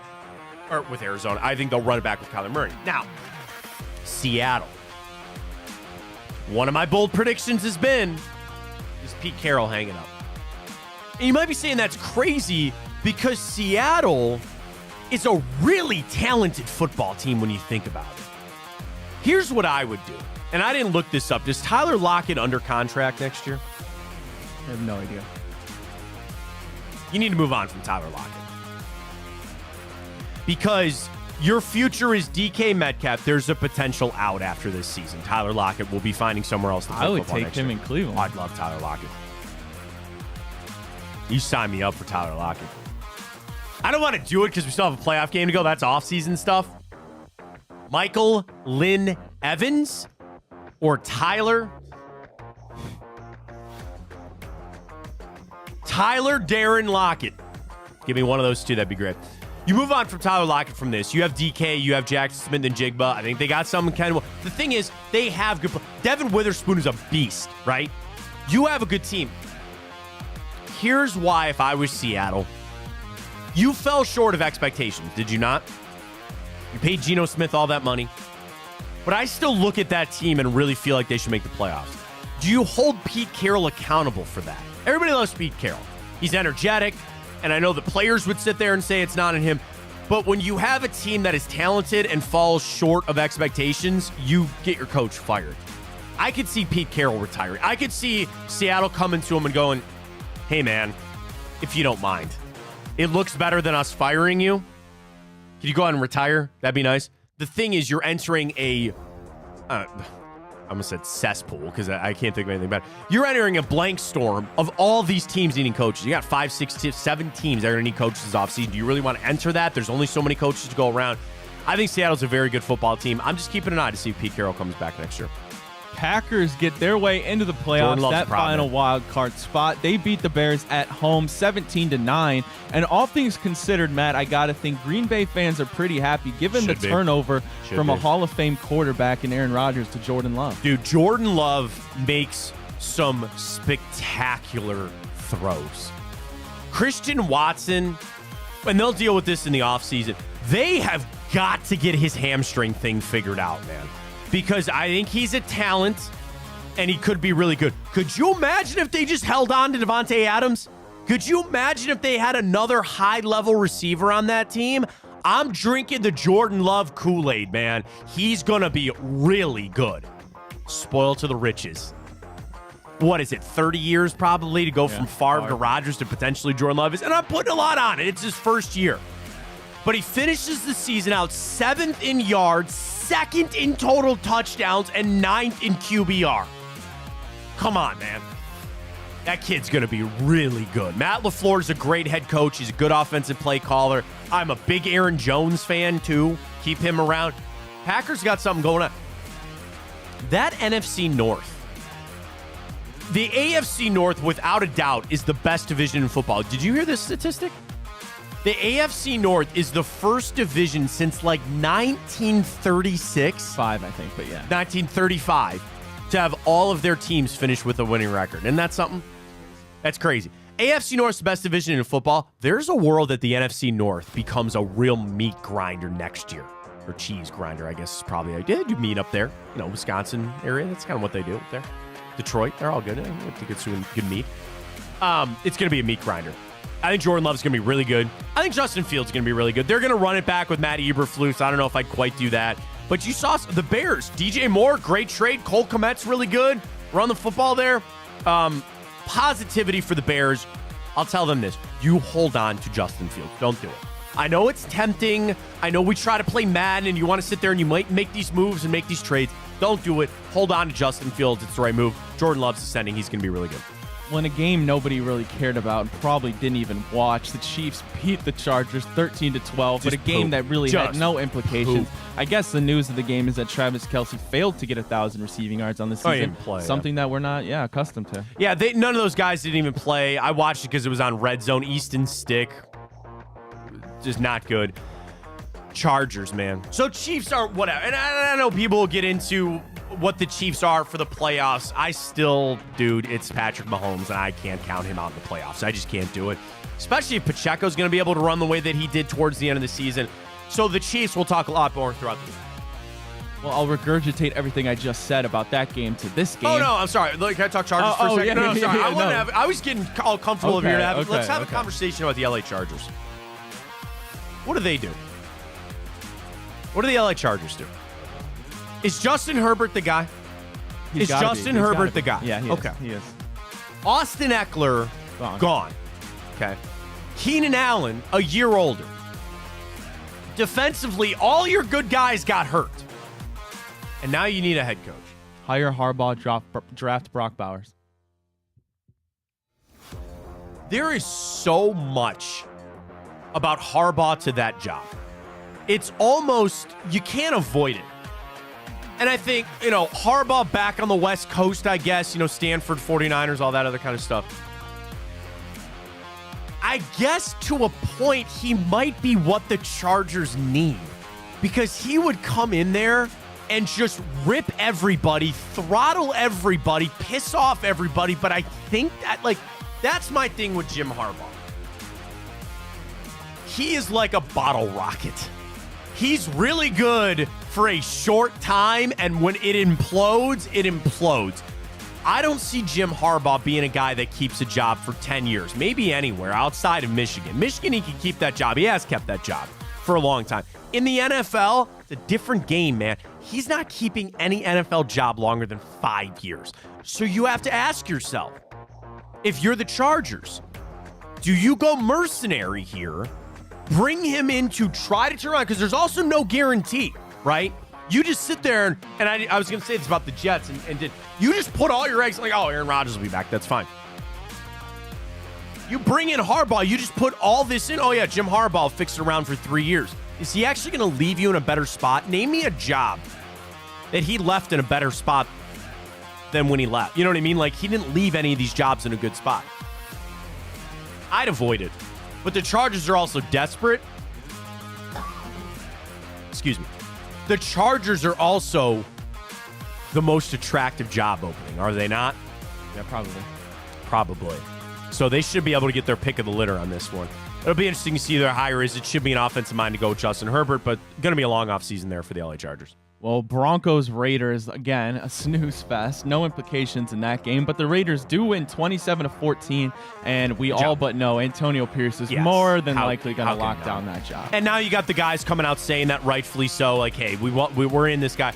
The only thing is, and here's the other X factor, it's bad haircut man himself, Mark Davis. He does sometimes not smart things, and the not smart thing here would be moving on from Antonio Pierce, because here's the thing. These owners, these GMs, these decision makers, you have got to avoid temptation. The temptation is to jump into this and be making moves, and don't do it. Run it back with Antonio Pierce. I think he's really good. The same thing. A Raiders team you could sell me on if they just got a quarterback. I don't think Aiden O'Connell is the answer. Maybe they'll try to tell me that he is. Don't forget, too, on that team, they're going to get rid of Jimmy Garoppolo. They got to get rid of Jimmy. He's got fat money due. Another guy that I could see the Pittsburgh Steelers calling on the services of, but we'll see. Raiders are in a good spot. Broncos, they're moving on from Russell Wilson. What are they going to do? What are they going to do at quarterback? Couldn't tell you. Hang on. I got to find the NFL. Let me shout out to Dane Brugler. He writes for The Athletic now. He had the draft order yesterday, which, again, was so nice. I almost wanted to send a tweet about, we don't need to worry about this, but it's also we don't need to worry about it because we don't have a pick. Broncos have the 12th pick. Not great. Not great. I don't know. What do you do there? What do you do with Sean Payton? You're all in with them. Again, a pivotal offseason for the Broncos because they're spiraling out of control, and they need to stop it quick. They need a quarterback, so I got to imagine. Penix. He'll be there, and some people believe that if he has a strong game tonight, he could vault himself into being a top 10 pick. I have to look at Tankathon to see the teams, but I doubt Drake May's going to fall that far. You want the teams ahead of them? Yeah. Bears, Commanders, Patriots, Cardinals, Chargers, Giants, Titans, Falcons, Bears again, Jets, Vikings. Those are the top 11 teams ahead of the Broncos. So I can only see about 4 or So 5. the Commanders are taking a quarterback. The Patriots are taking a quarterback. The Titans are probably taking a quarterback. Falcons, maybe? You might be down to the 4th guy. And if you're talking Caleb Williams, Jaden Daniels, Drake May, then maybe Penix, then maybe Bo Nix. I'd be so mad. I know, right? If But my team drafted Bo Nix. I don't know why. Doesn't Bo Nix seem like a Sean Payton kind of guy? I'm going to call my shot right now. Bo Nix goes 12 overall. He's going to go 12th overall to the Denver Broncos. Calling my shot right here as soon as the season ends. Broncos are spiraling. They need to stop it. They need to stop it quick. Giants beat the Eagles as the Eagles continue to struggle. They have now lost, I believe, 4 of their last 5. They're heading into the playoffs playing their worst football. And to add on to that, an injury to A.J. Brown on that MetLife turf. A jacked up finger for Jalen Hurts. Dude, this season is screaming what everybody didn't talk about. You lose both your coordinators and you see how the defense is bad, the offense is broken, guys are hurt.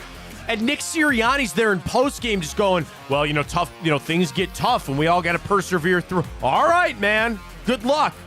And it's to the point with the Eagles, I feel different than the Chiefs, right? The Chiefs, I still feel like flip the switch and you're back on and here you go. I don't feel that way for the Eagles anymore. I don't feel like they're a team that can all of a sudden flip this switch and turn it on. Now, mark my words, they will beat the Buccaneers on Monday night. They're going to win that guy. We'll put that money down, right? We can have a little wager. We'll have a wager. I think the Bucks will win. You want to do a dinner wager? You and I have not gone out to dinner yet. Yeah, we can figure. I look for any excuse to get out of the house anymore. I know my wife's watching this, and honey, I love you very much, and I love our children very much, but so anyway, it's like we have to schedule things so far out. So if we do this wager and I win, great. Either way, I say, honey, I got to. Ryan and I got to go out to dinner. It's a win-win. We got to go out to dinner. So we'll do a dinner on it on Monday. How about that? But I feel like the Eagles are going to win that game. For the Giants, playing hard for Brian Dable, man.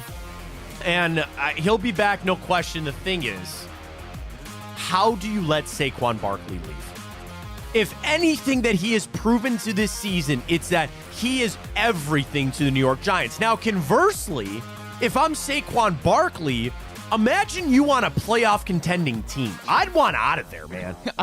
It's going to be a nightmare when I see Saquon Barkley in a Ravens uniform next year. Do not. I'm being honest. Don't do it. That would be my guess is where he's going to go. No. Yeah. No. Tell me he wouldn't fit in right there. What if he goes and replaces Austin Eckler in LA? Can we get that going? But don't get me wrong. I'd much prefer that, but I think he'd thrive better in Baltimore. Because you know who's going to Baltimore. What position? Same position. You know who's going to Baltimore. You know that this is just too good to not happen. Derrick Henry? Yeah, maybe. Derrick Henry. I'd rather have Barkley, obviously. Derrick but Henry. Yeah. I would too, but can't you just see Derrick Henry in a Ravens uniform? For some reason, I see Saquon in purple and I mean, listen, Saquon, he's very good. Like, I tell you, Nick Chubb being number 1 for me and running backs, I love me some Saquon Barkley, and I love me some Jonathan Taylor. Like, I think those guys, and certainly Christian McCaffrey and Mostert who's been out and all that kind of stuff. But I think as far as electrifying, because running backs are such a tough position, right? But when I talk about guys that can basically do it on their own, Derrick Henry, Nick Chubb, Saquon Barkley, and Jonathan Taylor. Those are guys that no matter what their offensive line is doing, no matter what the defense tries to do them, they still rip off these runs. I guess McCaffrey to a point too.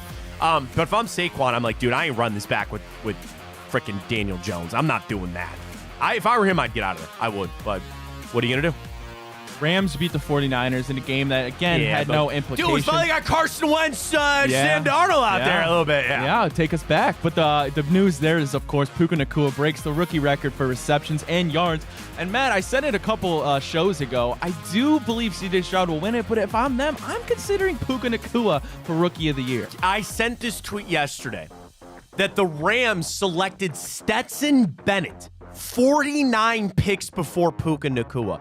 There were 19 wide receivers selected before Puka Nacua. Can I get you some of the names of the receivers that were taken before Puka? Yeah. Now, again, it's easy for me to sit here and throw you a name of, Jackson Smith and Jigba and Zay Flowers and all that kind of stuff. Darius Davis was taken before Puka Nacua. Justin Shorter of the Buffalo Bills was taken before him. Dontavian Wicks, but he's had a couple of good games there for the Green Bay Packers. I'll give you $1,000, not really, if you can tell me what team Trey Tucker was drafted to. You're your Cincinnati guy. Oh, come on, Matt. You shouldn't bet me on that. He's on the Raiders. Oh, yeah. Oh, God. You would have known that for it's Cincinnati. Trey Tucker, baby. Yeah, there you go. Charlie Jones plays for what team? Charlie Jones. That sounds like a New York Giants. Cincinnati Bengals. Okay. Cincinnati Bengals. And yeah, of course, Sed Tillman's there. But, dude, actually, this group of... Can just for a second, can I run you through the list of receivers that were in this draft class? Jackson Smith-Njigba, Zay Flowers, Jordan Addison, Jaden Reed, Rashid Rice, Marvin Mims, Tank Dell, Jalen Hyatt, Dontavian Wicks, and Puka Nacua. That's a pretty damn good. And then you add Sed Tillman in there. I didn't mention Quentin Johnson as a first-round pick, too. Those are some damn good receivers, man. Guys making some plays there out there. Puka's a beast. It's part of that offense, too. Rams are feisty, man. Yeah, they are. Call your shot right now. Would you take the Rams and the points for Sunday? I didn't look on Tipico. I didn't even know. Wait. Let's do this because did you look? Let's do Tipico's job for me. Not that they need us to, but I have fun doing it with it. What do you think the spread is? Lions, Rams. It's in Detroit. It's at Ford Field. Honestly, 3.5. I was going to say 4.5 for the Lions. Dun, dun, dun. 3. I'll take the Rams on that. I'll take the Rams all day on that. Good end of the season for them. For the 49ers, too. A bunch of backups, but, all right. So be it. Cowboys get the home field advantage that they so desperately need for this upcoming playoffs. They remain undefeated, 8-0 at home, Matt. Yeah, home field advantage is all they pretty much asked for. They needed it bad. They don't play as well on the road. That's just kind of how it is. Yeah, not much going on there, too. Obviously, we know what happened to the Commanders this morning, firing their coach, but on to the playoffs there for the Dallas Cowboys. Alrighty, and in the best game of the slate for the last week of the NFL season, the Bills beat the Dolphins. They win the AFC East. They are one of the hottest teams in the NFL right now. Dolphins, Tua struggles a little bit, but they desperately need to get Raheem Mostert and Jalen Waddle back for the playoffs. And maybe they will. I don't know. The thing is, Miami looked like they took their foot off the gas. There are real questions with Tua. He didn't play well yesterday. I mean, there were some throws that were electric, but in totality, didn't play well. I didn't believe that Josh Allen was going to be able to do again. And oh boy, did he. Big game, big win for the Bills. I said this before the season. That was one of my big hot takes. I thought they were going to struggle this year. They have completely proven me wrong. They are hot into the playoffs, and they're a team that I think can make some noise. I do. Miami, I'd be a little concerned about their mental side of it, but the same thing, I think they could just flip a switch pretty quick with that offense and get right back into it. I wish that game was played again. I wish that would have played out, that they would have faced each other again next week. That was really a fun game to watch last night, though.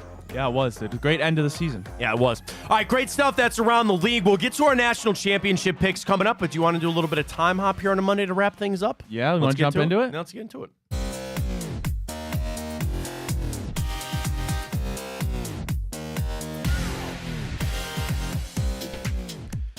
All right, as we always do, we go back this day in history and tell you what happened. Start with just a few years ago, 2020. Tom Brady, right after the season, posting on IG, "I still have more to prove," and in essence, announcing that he would be coming back to play in the NFL yet again.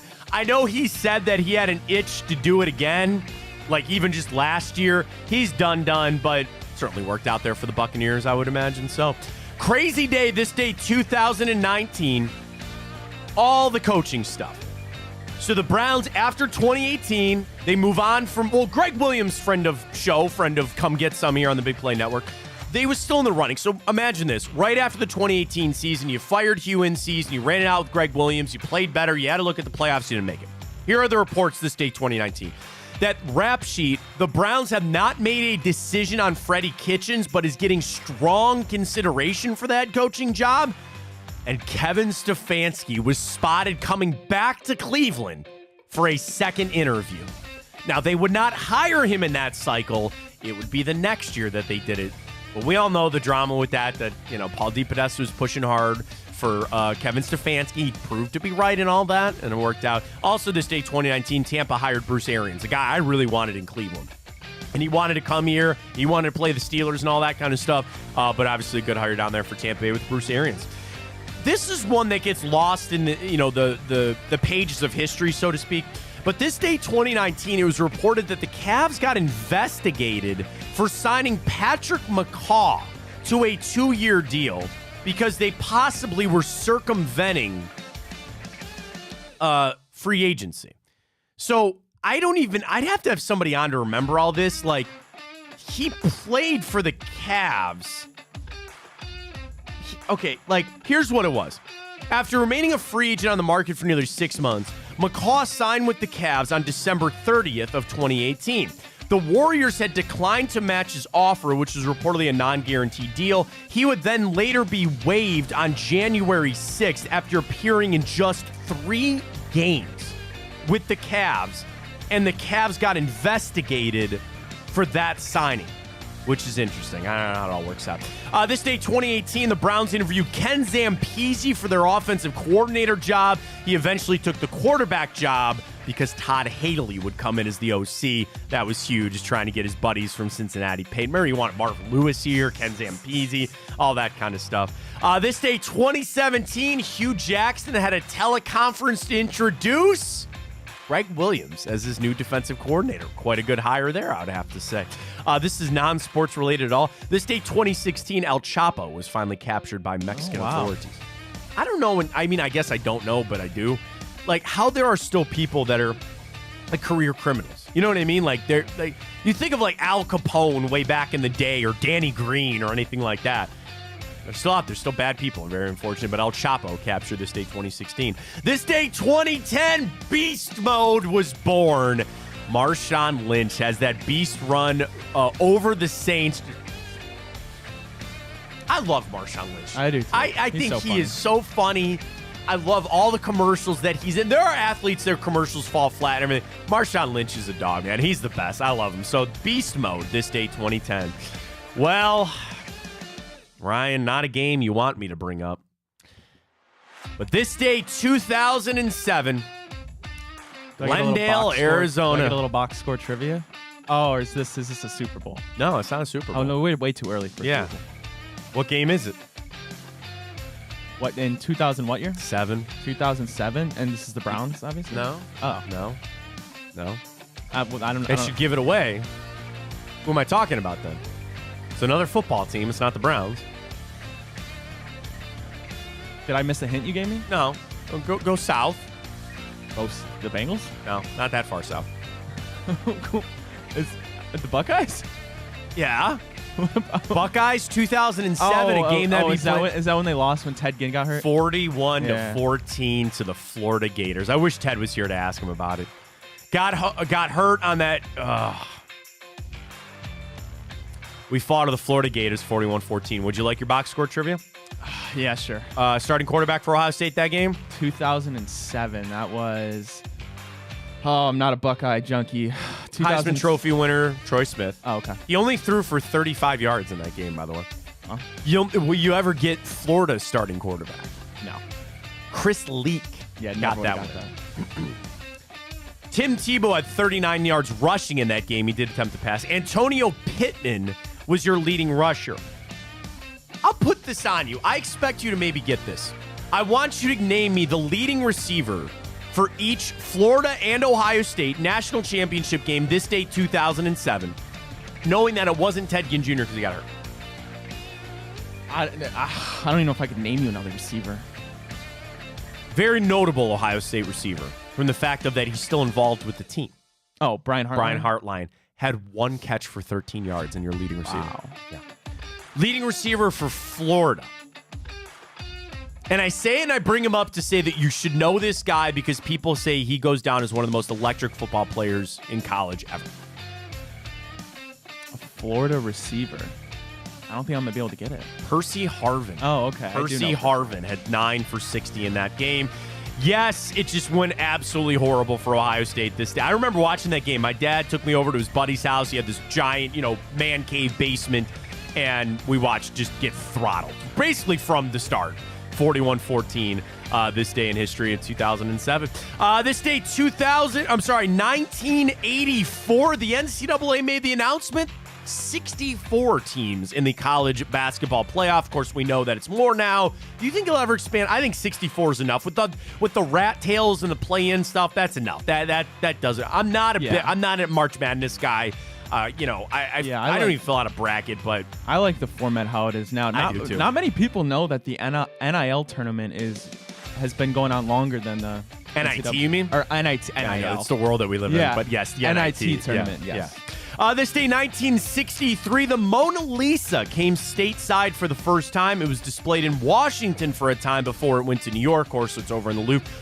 Here's an interesting question. What's the most famous piece of art that you have ever seen in person? Oh, I haven't seen much in person. I don't even know if I could name you something that was really notably famous in terms of artwork. I saw the statue of David and the Sistine Chapel. Yeah, that's hard. I don't know if you could top that. Yeah, I mean, they're right up there. I was in Italy with my wife for our honeymoon, so those are the two for me. This day, 1962, some 21-year-old kid out of Columbus, Ohio, makes his first professional start at the Los Angeles Open. The Golden Bear, Jack Nicklaus, makes his PGA Tour debut this day, 1960. He was all right. I'd say it worked out for him. Pretty good. People always get wrapped up into it about who is better and this and that. I say Tiger because it's Tiger. Okay. You look at, and people, there's like those Twitter accounts that all they do is put out gaudy Tiger Woods stats. Like that one year where he basically won almost every tournament he played in. Like, Jack is great.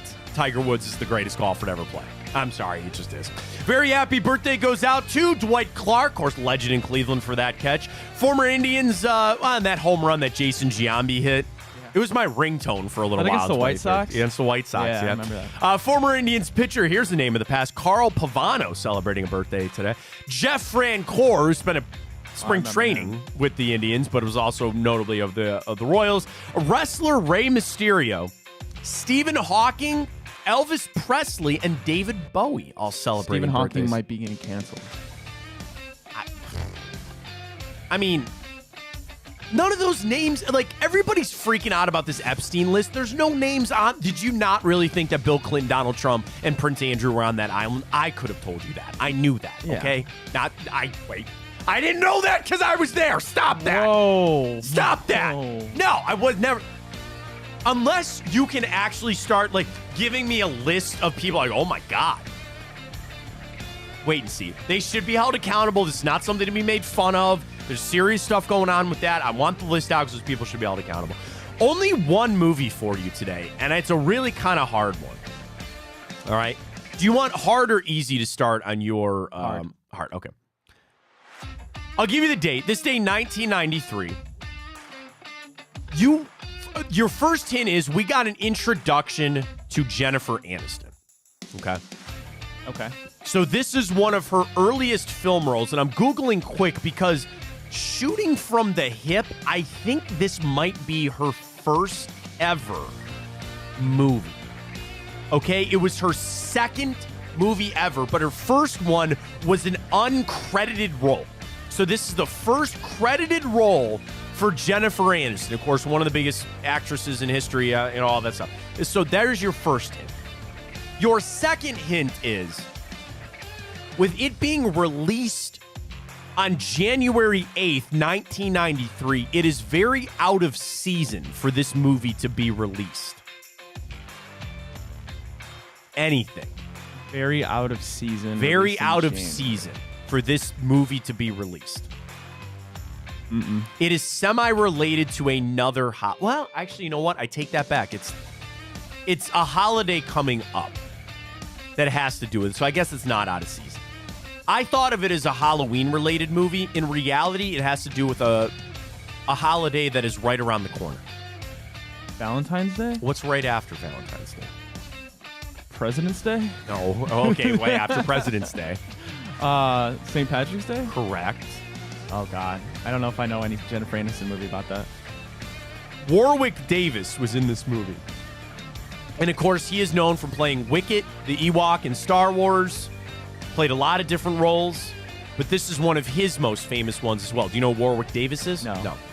So nothing. No, I'm not going to get it. Have you ever heard of the movie called The Leprechaun? I haven't. Oh, is it a horror movie? It's a horror movie. Yeah, I have. Yeah. Oh, that was a movie? Yeah, that's it. Leprechaun. That's it. That's the movie Leprechaun. I've seen it. It's not great. It's actually really bad, but it's original. So, like, the thing is, it was intended to be a horror movie, but Warwick Davis kind of, how can you not make it funny about a leprechaun, right? But he's an evil leprechaun and Jennifer Aniston and all that other kind of stuff. But yes, I thought about it as it's out of season for Halloween, but it's actually kind of coming up for St. Patrick's Day. So yes, The Leprechaun came out this day, 1993. All right, good stuff on Time Up. I got a lot more things with the Browns, but let's save it for tomorrow. I've got playoff rankings I want to get into tomorrow, the guide to the playoffs, the hope for the Super Bowl for the Cleveland Browns. How do they make it? Their first look, reason for concern. We'll get to all that tomorrow, but we wrap things up. Typico, baby. Here we go. Tonight, Washington, Michigan. You know we're not betting on Michigan in this. I was said in this household. I felt like I was out. Ryan, you kind of like Michigan to cover like that, don't you? Yeah, I do, to be honest. All right, with you, but here's the okay. boost, and they can win maybe under 56.5 and Washington +4. Folks, that is just a 2-leg parlay, just 2 +300. I love it. Get to Tipico. Download the app, deposit and bet $25. Use the code Fontana100. It is right there on the screen. Our boost is right there on the screen. You can see it, and you'll be able to place that bet. I like that a lot tonight. I like Washington. Again, my Michigan bias is there, I like the but cover. I like it. I like the cover a lot, and I think this is going to be a defensive-minded game, really because neither one of those teams blew the doors off, 20-plus points and things like that. But I think there's going to be a little letdown from the fact of they just played last week after time off. Like, I could see this being a real slow starting game. I really could. So I like the under tonight, 56.5. Tipico, use the code BIGPLAY, Fontana100 when you sign up. They're the best. We love Tipico. Gambling problem, call 1-800. Ryan, is it sad that this is the end of an era tonight with college football? We've had this in our lives where we moved on. So really, I'm old enough to remember when the BCS first came around. And I'm a child of the BCS, and I love the BCS. I truthfully, and I'm being serious on this, I would love if they brought the BCS back and then just use the format that they have now. Keep your 12-team playoff, but let the BCS decide. But that's another conversation for another day. But tonight is the end of the 4-team playoff. We go to the 12, and really, we are entering an unknown with college football. I'd be lying to you if I said I wasn't scared. There's a lot that the NCAA needs to get figured out. The transfer portal, the NIL, even how the playoff is going to look, how these bowl games are going to look. I'm a little afraid. Expansion is sometimes good, and I'm all for 12 teams in the playoffs. You got more meaningful bowl games after this bowl season that was just utter crap. I'm all for games that matter. I'm worried about NCAA football moving forward. I am. There are a lot of things that they got to get fixed, and I don't know if they're going to be able to get it done. Because I will tell you, I think college football is broken. I don't like the transfer portal the way that's currently set up. I don't like all this NIL stuff. It's taken away some of my joy of the season, of college football. And yeah, it's, Ohio State had a down year. That has a little to do with it. But Ryan, you're not even an Ohio State fan, right? Do you see where I'm coming from here? Like, I really think that this is just going to be such a pivotal moment for college football, and I don't think they're going to make the right moves. I'm really worried about this. I am. Yeah, I mean, it'll be interesting to see because you get rid of the whole issue that we dealt with this year of Florida State getting in, of Georgia getting in, but then it does kind of diminish it a little bit in the sense that you just said. But I guess, I'm all for it in terms of let's see it, let's try it and see how it works. I mean, it does give like teams, that I root for a better chance that aren't the elites like the Ohio States, the Georgia, the Alabamas, the Michigans.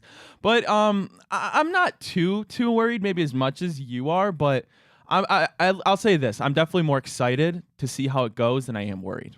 I'm worried. And I'd like to take your tack. I'd like to say the excitement of seeing how it plays out. I guess I just have no faith in the NCAA they do anything right. All right, it's back, folks. Our big play bracket. Here we go. We've been off. We've had the holidays. We got the full week. And in honor of Ed and Eddie's birthday last week, your favorite 90s cartoon.